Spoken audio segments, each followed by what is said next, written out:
ಚಾಮುಂಡೇಶ್ವರಿ ದೇವಸ್ಥಾನದ ಈ ಅಭಿವೃದ್ಧಿ ಯೋಜನೆಗಳ ಅನುಷ್ಠಾನವಾಗಿ ಸ್ಥಾಪನೆ ಮಾಡಿರ್ತಕ್ಕಂಥ ಚಾಮುಂಡೇಶ್ವರಿ ಈ ಒಂದು ಪ್ರಾಧಿಕಾರ ಏನಿದೆ, ಈ ಪ್ರಾಧಿಕಾರದ ಪ್ರಥಮ ಸಭೆ ಇವತ್ತು ಮಾನ್ಯ ಮುಖ್ಯಮಂತ್ರಿಗಳ ಅಧ್ಯಕ್ಷತೆಯಲ್ಲಿ ನಡೀತಾ ಇದೆ.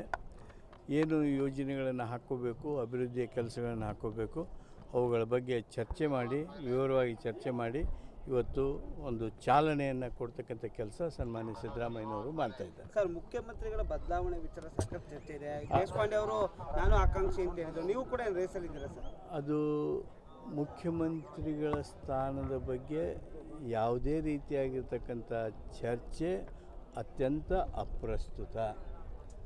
ಮುಖ್ಯಮಂತ್ರಿಗಳು ಅವರು ನಮ್ಮ ರಾಜ್ಯವನ್ನು ಮುನ್ನಡೆಸುವಂಥ ಕೆಲಸವನ್ನು ಮುಂದುವರಿಸ್ತಾರೆ. ಯಾವ ಕಾರಣಕ್ಕೂ ಈ ರೀತಿಯ ಪ್ರಶ್ನೆಗಳಿಗೆ ಅವಕಾಶ ಇಲ್ಲ. ಸರ್, ಸಭೆ ಕುರಿತು ಪ್ರಮೋದ್ ದೇವಿ ಒಡೆಯರ್ ಅವರು ಆಕ್ಷೇಪ ವ್ಯಕ್ತಪಡಿಸಿದ್ದಾರೆ ಸಭೆ. ನನಗೆ ಗೊತ್ತಿಲ್ಲ, ನಾನು ನೋಡಿಲ್ಲ. ಆದರೆ ಈ ಚಾಮುಂಡೇಶ್ವರಿ ಪ್ರಾಧಿಕಾರ ಏನಿದೆ, ಈ ಪ್ರಾಧಿಕಾರ ಈ ಭಾಗದ, ಈ ಪ್ರದೇಶದ ಅಭಿವೃದ್ಧಿಗಾಗಿ ಮಾಡ್ತಕ್ಕಂಥ, ಈ ಟೆಂಪಲ್ ಅಭಿವೃದ್ಧಿಗಾಗಿ ಮಾಡ್ತಕ್ಕಂಥ ಒಂದು ಪುಣ್ಯದ ಕೆಲಸ. ಬಹುಶಃ ಅವರು ಯಾವ ಕಾರಣಕ್ಕಾಗಿ ವಿರೋಧ ಮಾಡಿದಾರೋ ಗೊತ್ತಿಲ್ಲ. ಇಲ್ಲ ಯಾವುದೇ ರೀತಿಯಾಗಿರ್ತಕ್ಕಂಥ ತಾಂತ್ರಿಕ ತೊಂದರೆ ಇಲ್ಲ. ಇವತ್ತು ಸಭೆ ಮಾಡಿ ಅಭಿವೃದ್ಧಿಗೆ ಚಾಲನೆ ಕೊಡ್ತೇವೆ.